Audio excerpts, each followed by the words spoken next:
The year was 1873, and the Arizona desert stretched endlessly under a burning sun. The land was wild and quiet, painted with shades of red rock, dry sand, and distant blue hills.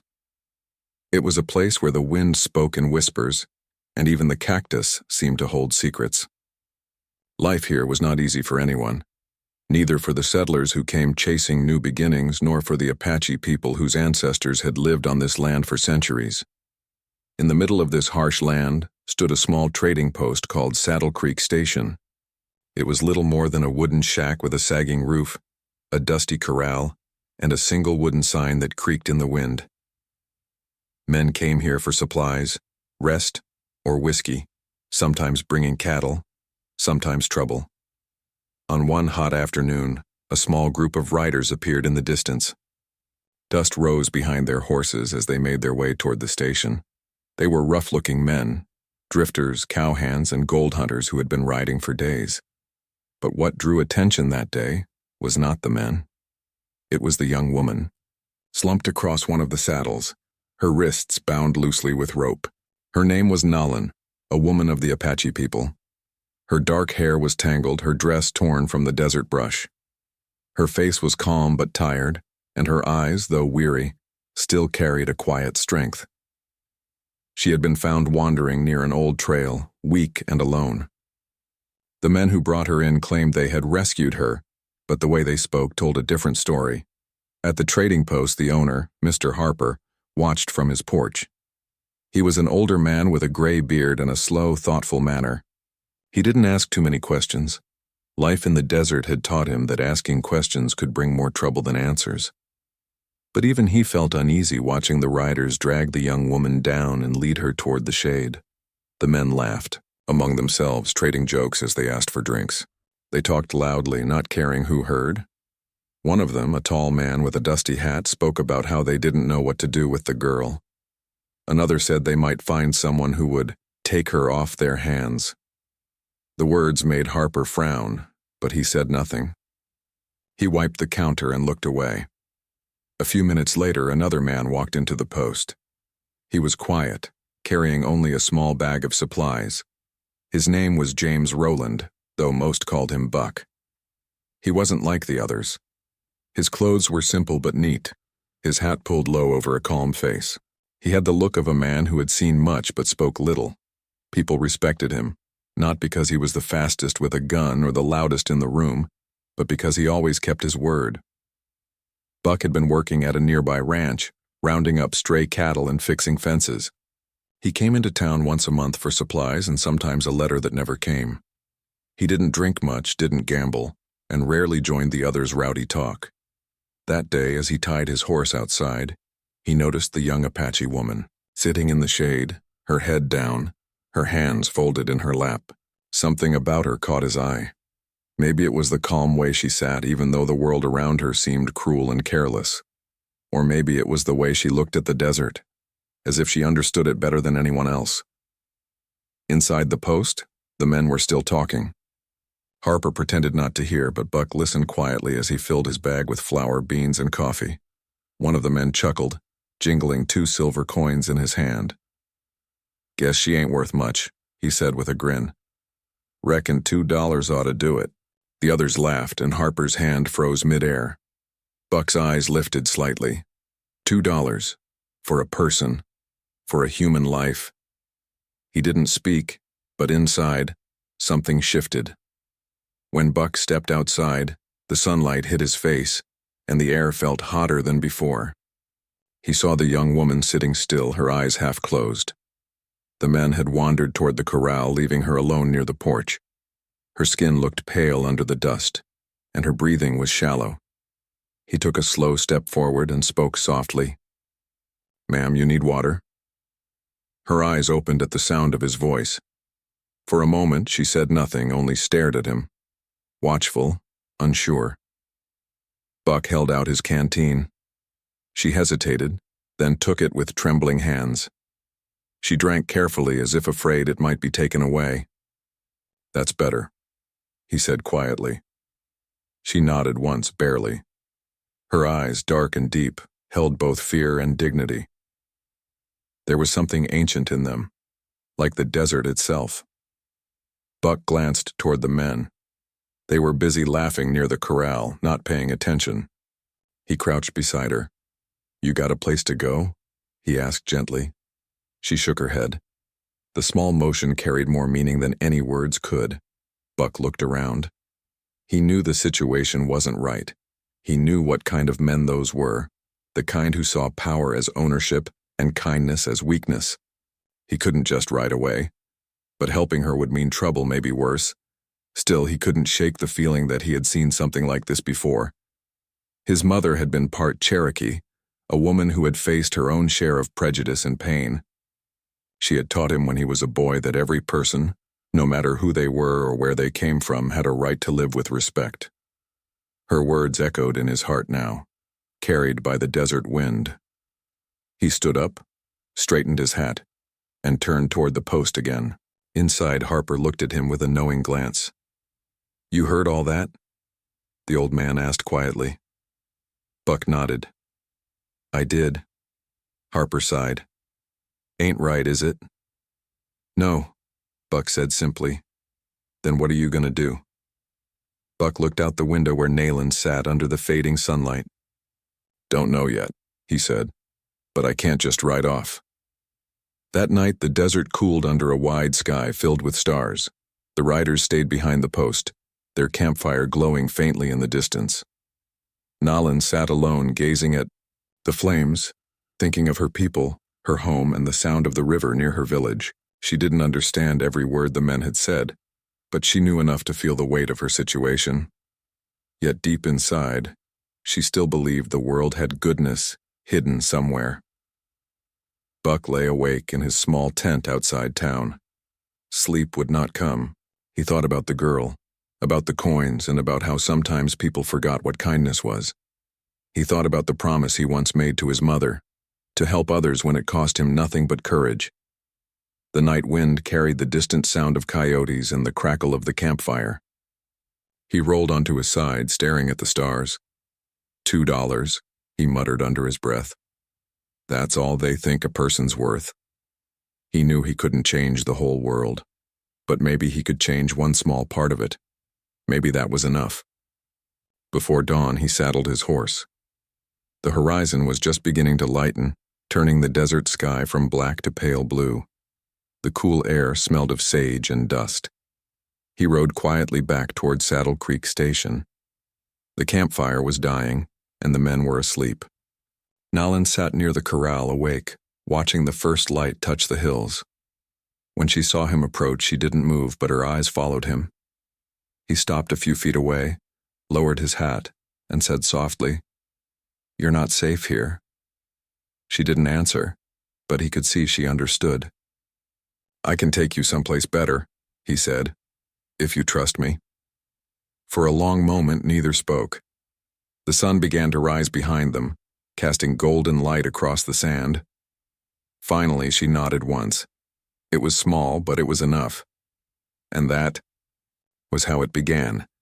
Not with a gun, not with a fight, but with a simple act of courage and compassion. A cowboy who couldn't look away, and a woman who refused to lose her dignity even when the world tried to take it. In that quiet desert morning, two souls crossed paths, and neither would ever be the same again. The morning sun slowly lifted over the Arizona desert, painting the sky in shades of orange and pink. A cool wind moved across the open land, brushing through the dry grass and carrying the faint scent of mesquite. The world felt new again, quiet, still, and full of possibilities. Buck rode beside Nalin along a narrow trail that wound through the low hills. She sat behind him on his horse, holding on lightly, her gaze fixed on the horizon. Neither spoke much. Words were not needed yet. The rhythm of the horse's hooves, the sigh of the wind, and the beating of their hearts said enough. They had left Saddle Creek Station before anyone woke. Buck had left a few coins on Harper's counter, payment for supplies and a silent thank you for keeping quiet. The old man had simply nodded, understanding more than words could explain. For hours, they rode through dry country, past creeks that had long since turned to dust, over ridges where cactus flowers bloomed bright against the red earth. Buck led the way, guiding the horse carefully over the rough land. From time to time, he looked back to make sure Nalin was holding on. She didn't complain even though the ride was long. There was strength in her silence, and Buck respected that.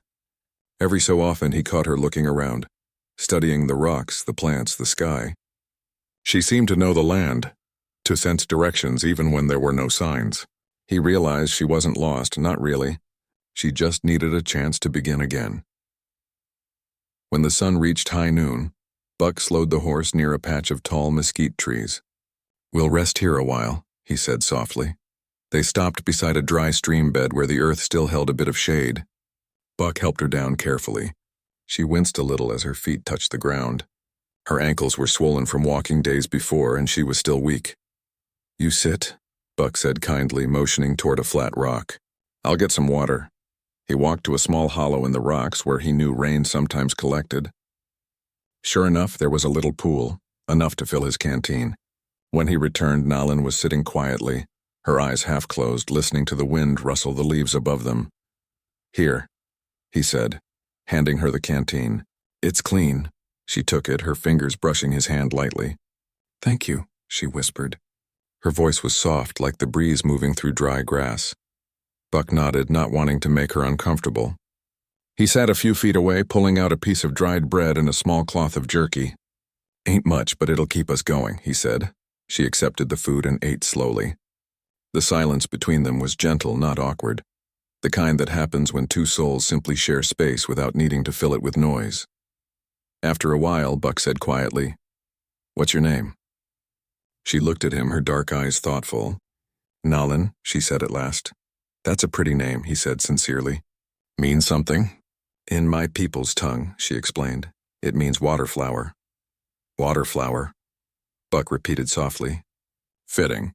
You keep standing tall even out here where water's hard to find." A small smile touched her lips, the first he'd seen. It was faint but full of warmth. He smiled back and added, "I'm Buck Rowland. You probably figured that out from Harper." She nodded. "Buck," she said carefully, testing the sound of it. They rested there for some time. The desert heat shimmered in the distance, and a hawk circled lazily in the wide sky. Nalin pulled her blanket closer around her shoulders, and Buck glanced her way again. "You'll be safer in the hills for now," he said. "I know a small cabin up near Willow Creek. Belongs to a friend of mine who's away. You can rest there a while till you're stronger." Nalin studied his face, trying to read his meaning. "You are not afraid to help me?" she asked quietly. Buck shook his head. "Afraid? Maybe a little. Folks don't always take kindly to people doing what's right, but I reckon I can live with that." She lowered her eyes and said softly, "Many men fear what they don't understand." He nodded, watching the wind move the sand around their boots. "You're right about that." As the afternoon wore on, they rode again. The sky grew pale and hazy, and the land opened wide. In the distance, the hills shimmered like waves. Nalin began to speak a little more as they rode. She told him of her village by the river, of her mother who made baskets and her brother who could run faster than any boy in the tribe. Her English was broken but clear enough. Buck listened carefully, never interrupting. She told him how her people had been pushed from their home and how the soldiers had forced them to move far from their lands. Her tone was not angry, just tired, like someone telling a story they had carried too long. Buck didn't know what to say. He had seen unfairness before, but hearing it from her made it real in a different way. "I'm sorry," he said quietly. "No one deserves to be treated that way." She nodded, her eyes on the horizon. "The earth remembers," she said softly, "even when people forget." They rode on in silence for a while. The sun dipped lower, and shadows stretched long across the sand. By evening, they reached a grove of cottonwood trees near a small spring. Buck dismounted and helped Nalin down. "We'll stay here tonight," he said. The place was peaceful. Water trickled gently over stones, and the trees whispered above them. Buck gathered dry wood and started a small fire to keep the cold away. The flames flickered softly, casting warm light on their faces. Nalin sat across from him, brushing her hair with her fingers. The strands shimmered in the firelight. She looked different now, not just tired and frightened, but calm, almost peaceful. Buck took off his hat, turning it in his hands. "I know this ain't easy," he said after a while. "I can't imagine what you've been through. But you're safe now. I'll make sure of it." She looked up at him, her eyes reflecting the fire's glow. "Why do you help me, Buck?" He thought for a moment. "Because it's the right thing to do," he said simply. "And because I couldn't live with myself if I didn't." She tilted her head slightly. "You are different," she said. He smiled a little. "Maybe. Or maybe I just got lucky enough to have someone once teach me how to care." The night deepened and the stars appeared, bright and endless. They ate quietly, shared stories, and listened to the sounds of the desert, the soft hoot of an owl, the rustle of leaves, the steady rhythm of the creek. At one point, Buck looked up at the stars and said, "My ma used to tell me every star was a story, some happy, some sad. Guess we all get our own story sooner or later." Nowlin followed his gaze. "Yes," she said, "but stories are not just told, they are lived." Her words stayed with him long after she lay down to rest. He sat by the fire, keeping watch, his mind full of questions he couldn't quite answer. What would happen when people found out? Would she ever be safe again? But then he looked at her sleeping peacefully beside the small fire, her face calm for the first time in days, and he felt a quiet certainty inside. Whatever came next, he would stand by her. The fire crackled softly as the wind carried the scent of sage across the camp. The stars stretched wide and silent above them, and for the first time in a long while, Buck felt something like hope. He knew the road ahead would not be easy, but as he sat beneath that endless desert sky, he understood something important. Sometimes courage isn't about fighting. It's about kindness, about doing what's right when nobody else will. And that night, as the desert slept around them, a gentle bond began to form. One built not on fear or pity, but on respect, trust, and the shared belief that even in a hard world, goodness could still be found. The morning after their night by the cottonwoods was cool and golden. The sun crept slowly across the desert, painting long shadows on the sand. The small fire had burned down to ashes, and the smell of wood smoke drifted lightly through the air. Nowlin woke first. She sat quietly for a while, listening to the birds calling from the trees and the distant sound of running water. It was peaceful, a peace she had not felt in a long time. Buck was already awake, sitting nearby and mending a broken strap on his saddle. He looked up and gave her a gentle smile. "Morning," he said softly. "You sleep all right?" She nodded. "Yes, the ground was soft here." He chuckled lightly. "Guess that's one way to look at it. Out here, soft ground's a gift." He tightened the strap, tested it, then stood up and stretched his arms. "We'll head out soon. There's a small cabin about half a day's ride north. We can rest there a while. You'll like it. Quiet and safe." She nodded again, her eyes following the slow dance of the sunlight between the leaves. "Safe," she repeated softly, as if testing the meaning of that word. "It has been a long time since I felt that." Buck looked at her for a moment. He didn't say anything, but his heart grew heavy. He wanted her to know that she truly was safe, at least as long as he could help it. They packed their things and mounted the horse. The trail ahead wound through dry hills and rocky paths. It was not an easy ride, but they took it slow. Sometimes they stopped to rest or to watch a hawk glide across the wide blue sky. Buck talked a little about his life on the ranch, about how he learned to ride when he was just a boy, how he once got lost in a snowstorm and survived on cactus fruit. Nowlin listened with quiet interest. She didn't laugh much, but when she did, it was soft and real. As the day warmed, Buck noticed that she was growing stronger.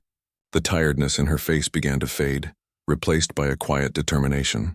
Every time he looked back, she was sitting tall, watching the land around them with sharp, knowing eyes. It reminded him that she belonged to this land in a way he never would. She understood its moods, its whispers, its silences. By noon, they reached the edge of a small valley where wildflowers grew between rocks. The sight of color in the middle of all that dryness made both of them stop and stare. "Beautiful," Buck said, his voice low. Nowlin smiled faintly. "The earth heals itself," she said. "Even after fire, even after storms." He nodded slowly. "Reckon people could learn from that."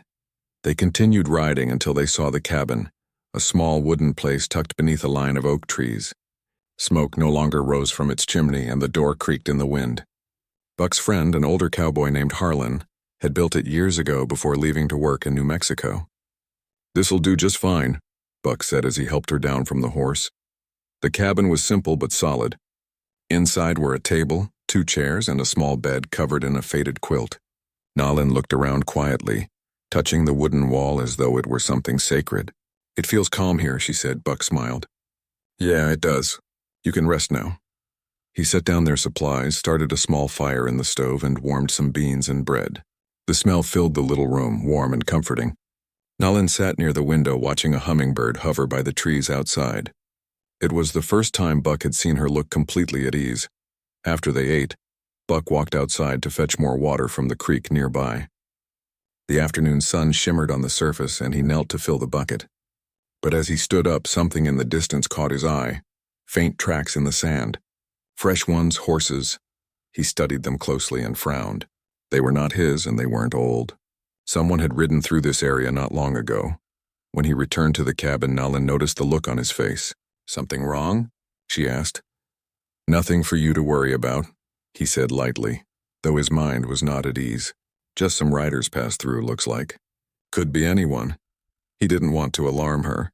Still, he made a note to stay alert. The world was big, but news, especially strange news, traveled fast.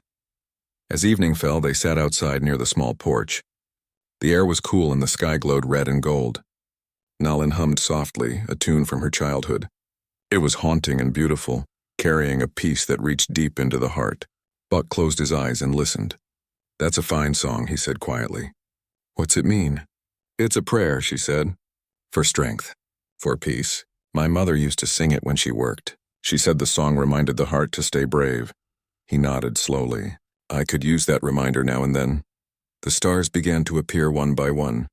They stayed there for a long while, just listening to the sounds of the desert, the whisper of the wind, the chirping of crickets, the distant call of an owl. It was the kind of silence that wasn't empty but full of life, of memories, of hope. Later, when they went inside, Buck lit a lantern and checked his rifle, not for violence, but for safety. He had a feeling that someone might come looking soon, though he didn't know who or when. He didn't tell Nalin that. She had already seen enough worry for one lifetime.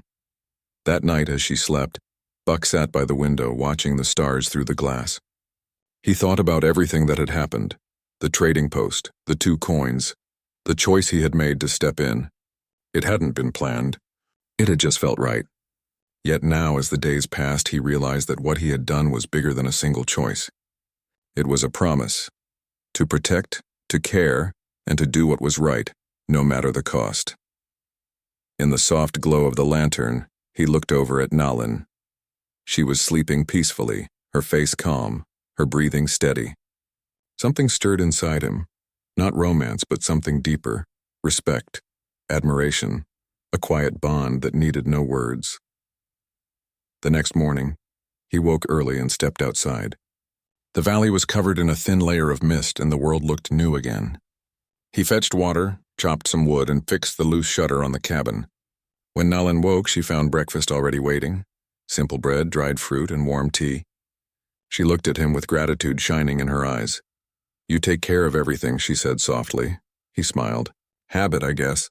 Life's easier when things are fixed before they break." She tilted her head, amused. "Not everything can be fixed, Buck." "Maybe not," he said. "But I'll try anyhow." For the next few days, they lived quietly in that little cabin. Nalin began to regain her strength. She helped clean, gathered herbs near the creek, and showed Buck which plants could be used for medicine. She even taught him a few words in her language, simple ones like son, friend, and thank you. He practiced awkwardly, and she would laugh softly at his mistakes. It was laughter the desert hadn't heard in a long time. But despite the peace, Buck could not shake a small unease that followed him. Some nights he thought he heard distant horses. Some days he noticed birds scatter suddenly as if something unseen moved nearby. He hoped he was wrong. He wanted this peace to last a little longer. For both of them. One afternoon, as they sat outside weaving a small basket from reeds, Nalin said quietly, "You worry, Buck." He looked at her and sighed. "Maybe I do. Just want to make sure you're all right." She smiled gently. "I am. You gave me kindness when I had nothing. That is more than most people ever give." Her words touched him deeply. He looked out across the desert where the wind was dancing with dust. "Kindness," he said. "Maybe that's the only thing in this world worth keeping." The sun dipped low once more, setting the sky ablaze with orange light. The day ended quietly with the smell of warm tea and the hum of crickets. And though neither spoke of it, both felt the same thing deep inside, that this peace, fragile as it was, had changed them forever. What began as a rescue was slowly turning into something else, a friendship built on trust, understanding, and silent courage. And somewhere in the heart of the desert, where the earth met the endless sky, their story was still only beginning. The days at the little cabin passed slowly and peacefully at first. The desert around them grew warmer as spring deepened, and tiny yellow flowers began to bloom along the rocky hillsides. Every morning, Buck would step outside with his hat in his hand, breathe in the cool air and listen to the quiet hum of life around them. The rustle of grass, the soft gurgle of the nearby creek, and the faint songs of unseen birds. Nalin often rose early too. She liked to walk barefoot along the edge of the creek, letting the cold water run over her feet. Buck would sometimes watch from the porch, smiling quietly to himself. She looked more at peace now, her face no longer pale with worry, her eyes steady and thoughtful. The desert sun had brought color back to her cheeks. They had found a rhythm. Nalin gathered herbs and flowers during the day, while Buck repaired the old fence around the cabin and cared for the horse. In the evenings, they would cook together, beans, bread, and sometimes fresh berries Nalin found along the creek bed. She began teaching Buck a few more words from her language, and he, in return, taught her how to read simple English words from an old book he carried. Sometimes she laughed softly when he mispronounced her words. Other times he laughed when she mixed up English ones. But neither minded. Their laughter made the quiet evenings brighter. One evening, as the sun set behind the hills, Buck sat sharpening a small knife on the porch. Nalin came out with a bowl of warm tea and handed it to him. "You work too much," she said gently. He grinned. "A man's got to keep busy." "Rest is also work," she said wisely, sitting beside him. He looked at her amused. "You sound like my ma," she smiled. "Then your mother was wise." The wind moved softly through the trees and the light faded into deep blue. It was one of those calm, beautiful evenings that made the whole world feel safe. But that feeling didn't last long. A few days later, Buck noticed something that unsettled him. While riding out to fetch more supplies from a nearby trail, he found signs that someone had camped not far from the cabin. The ashes were fresh and footprints led north. Boot prints, not moccasins. He didn't want to worry Nalin, so he said nothing, but his instincts told him they were not alone anymore. That night, he sat awake long after she had gone to sleep. The stars above seemed endless, and the desert stretched in every direction like a sea of silver. He thought about the men back at Saddle Creek, the ones who had spoken about her as if she were worth no more than a few coins. He wondered if any of them were still nearby, or if word had spread about what he'd done. He didn't regret helping her, not for a second, but he couldn't shake the feeling that the peace they'd found might not last. The next morning, Nalin noticed the worry in his face. "You look far away," she said softly.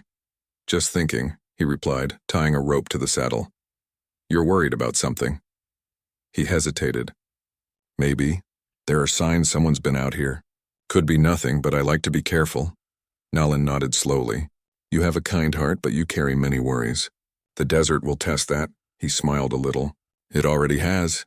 The day passed quietly, though Buck kept alert, watching the horizon more than usual. Toward evening, he decided to ride out for a short while to check the area. "I'll be back before dark," he told Nalin. "You keep the door locked just in case." "I will," she said simply. When he returned later, the sky had turned pink and gold. The cabin stood still, smoke rising gently from the chimney. For a moment he felt relief, but then as he approached, he saw Nalin sitting on the porch with something in her hands, a folded piece of cloth, old and faded. She looked up as he stopped his horse. "I found this," she said, holding it out. "Near the creek." Buck took it and frowned. It looked like part of a shirt, torn at the edge with a familiar kind of stitching, the kind used by ranch hands. His heart sank a little. Someone had been closer than he'd thought. He sat beside her, silent for a long while. The air between them was heavy but calm. Finally, Nalin spoke. "You think they come for me?" He looked at her, his eyes steady. "Maybe, or maybe they're just passing through. But if they are looking, I'll make sure they find nothing here worth troubling." She studied him quietly. "You risk much, Buck," he nodded. "Maybe so. But I've seen too much wrong done in this world to stand by again. Nalin reached out and placed her hand lightly on his arm. You are good, she said softly. The world needs men who see with their hearts. For a moment, neither spoke. The wind whispered through the cottonwoods and the stars began to appear above them. That night, Buck sat by the fire thinking. He wasn't afraid, but he was thoughtful. If anyone came asking, what would he do? How long could they stay hidden here before someone noticed? He had built a simple, honest life out here, but now everything depended on one quiet promise, to protect a woman who had already lost too much. The next few days they lived carefully. Buck kept their horse tied and ready. Nalin helped him gather more supplies, and together they packed small bundles just in case they needed to move quickly. Yet through it all, they didn't let fear take away their peace. One afternoon, the sky grew dark with clouds and a soft rain began to fall, rare and beautiful in the desert. The sound of it on the roof was like music. Nalin stood outside with her face turned upward, smiling as the drops touched her skin. The earth is happy, she said, laughing softly. Buck watched her from the doorway, smiling too. You really do belong to this land, he said. She turned to him, her hair wet from the rain. We all belong to the same land, she said. Some just forget. Her words stayed with him long after the rain stopped. As days passed, the bond between them grew deeper. They spoke of simple things, the stars, the wind, memories from their past. Nalin told stories her mother used to tell her about the spirits of the mountains and how every river had a song. Buck listened closely, amazed by the beauty in her words. In return, he told her about his childhood, how his father had taught him to ride, how his mother had taught him to pray. And how he once dreamed of owning a small ranch where kindness mattered more than money. Sometimes they would sit in silence for hours, just watching the horizon fade into evening. The silence between them was no longer heavy. It was full of trust, understanding, and quiet gratitude. But one evening, as the sun slipped below the hills, Buck saw something glimmering in the distance, a reflection of metal, faint but real. It could have been a trick of the light, but his heart told him otherwise. He didn't say anything right away. He simply stood at the porch watching the fading glow, thinking carefully. Inside, Nalin was humming softly, preparing tea. Buck turned to her and said calmly, Nalin, tomorrow we might move north a bit. Just for a while. She looked at him and understood without needing more words. I trust you, she said simply. He nodded. That's enough. That night, Buck didn't sleep much. He sat outside under the stars, listening to the stillness of the desert. It was too quiet, the kind of quiet that hides questions. But even then, he wasn't afraid. He had made a promise to protect, and he intended to keep it. As dawn approached, he watched the first light touch the hills. Nalin stepped outside, wrapped in her blanket. She looked at the sunrise and smiled. Every day is new, she said softly. Yeah, Buck replied, watching the sky turn gold. And this one's just beginning. There was peace in that moment, a calm before whatever would come next. They didn't know what the day would bring, but they knew they would face it together. And in that shared silence, something strong and unspoken passed between them. The courage to keep going. The faith that kindness would still matter in a world that often forgot it. And so, as the desert came alive again with light and wind, the cowboy and the Apache woman saddled their horse once more and rode toward the hills. Two souls guided not by fear, but by hope. The morning air was crisp and cool as Buck and Nalin rode slowly toward the North Hills. The desert was waking up, the sky turning gold, the breeze carrying the scent of wild sage. The world felt both fragile and alive, as if holding its breath for what was to come. They didn't talk much as they rode. There was peace in the quiet, the kind that comes when two people understand each other without words. Buck could feel Nalin's calm behind him, her hands steady, her gaze fixed on the horizon. The journey ahead was uncertain, but for the first time in a long while he didn't feel alone. By mid-morning they reached a valley where the land opened wide and green. A small stream wound its way through the grass and cottonwood trees swayed gently in the breeze. Buck stopped the horse and smiled. We'll rest here, he said softly. Nalin climbed down, her blanket wrapped around her shoulders. She walked to the edge of the stream and knelt to touch the cool water. It sings, she said quietly, like the rivers near my home. Buck sat nearby, watching her reflection shimmer on the water's surface. You miss it? He asked. She nodded slowly. Yes, but maybe the land remembers me. She looked up at him, her eyes warm and calm. Do you ever miss your home, Buck? He thought for a moment. Sometimes, he said. But I guess home ain't always a place. Sometimes it's just a feeling you find when you're where you're meant to be. Her lips curved into a soft smile. Then maybe we both found home. They stayed there for hours, letting the day pass slowly. Buck gathered small pieces of wood and built a fire near the water.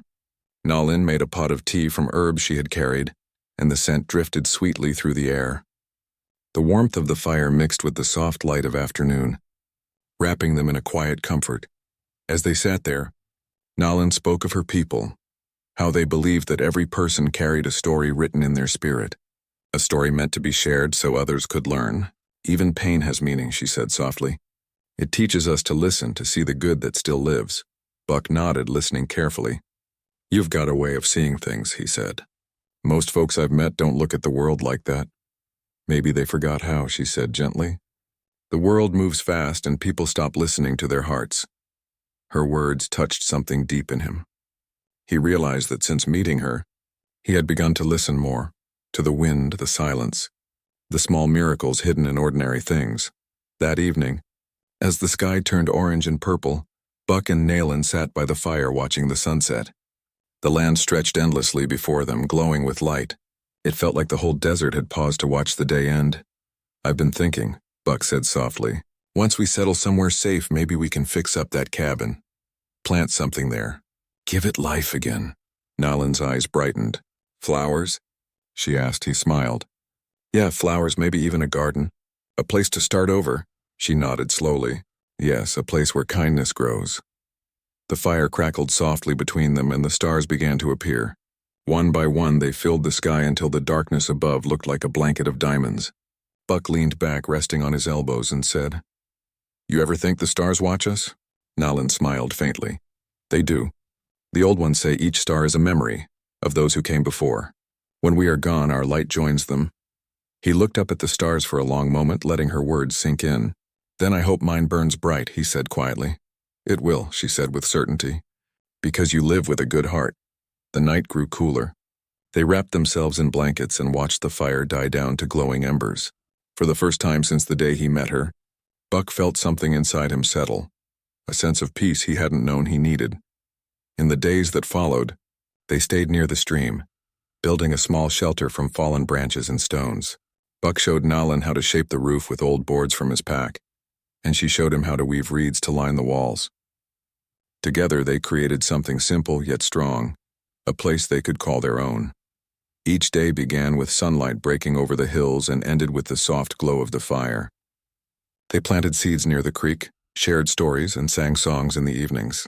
Nalin's laughter became a familiar sound, and Buck's quiet hum joined it, blending like two melodies meant to meet. People who passed through the valley months later would sometimes see a thin trail of smoke rising from that spot. Some said a cowboy had made a home there with a woman from the Apache lands. Others said it was only a rumor, a story told to give people hope. But the truth was simpler. They lived quietly away from the noise of the world. Every now and then, Buck rode into the nearest town for supplies. Some folks stared, some whispered, but most kept to themselves. A few curious ones asked where he lived now, and he'd just smile and say, Up north, where the land's kind. When he returned each time, Nalin would be waiting by the stream, her face lighting up at the sight of him. He always brought something small, a book, a new tool, or sometimes just wildflowers he found along the way. Seasons changed. The summer heat faded into cool winds and the leaves near the creek turned golden. The little garden they planted began to grow, small shoots at first, then tall, bright flowers that danced in the breeze. One afternoon, as Buck worked by the fence, he noticed Nalin sitting nearby weaving a small cloth. The pattern was beautiful, a mix of red, gold, and blue, like the colors of the desert at sunset. That's mighty fine, he said, watching her hands move carefully. It tells a story, she said, smiling, of two paths that met and became one. He nodded slowly. That sounds right. As evening fell, they sat together outside their home. The sky turned a deep rose and the first stars appeared. The air was still and warm, filled with the scent of blooming flowers. Nalin looked at the horizon and said softly, Do you ever wonder why the Creator brought us together? Buck thought for a moment. Maybe so we could remind each other what kindness looks like. She smiled gently. Yes, kindness is the true courage. The world around them grew quiet. The wind whispered through the grass, the water sparkled under the moonlight, and the soft call of a nightbird echoed through the valley. In that peaceful stillness, everything felt right. Two souls, once strangers, once lost, had found something rare and lasting: understanding, respect, and a shared hope for tomorrow. Years later, travelers passing through the valley still spoke of them. They said there was a small ranch hidden in the hills where a woman with eyes like the desert sky lived with a man who never turned away those in need. Together they grew food for strangers, cared for the land, and taught that compassion was worth more than gold. Some called it legend. Others believed it true. But those who ever came close enough to see the wildflowers blooming in that lonely place knew it was real. The flowers grew strong even through the harshest winds, bright and alive, like the story that had taken root there. And somewhere among those flowers, the earth carried their memory of a wounded woman who learned to trust again, and of a cowboy who chose kindness over fear. Their lives became a quiet reminder that the heart, no matter how scarred or tired, can still heal, and that sometimes the smallest acts of good can change the world in ways no one expects. Under the endless sky of the Arizona hills, their story lived on, not in books or songs, but in the soft whisper of the wind and the laughter of the creek.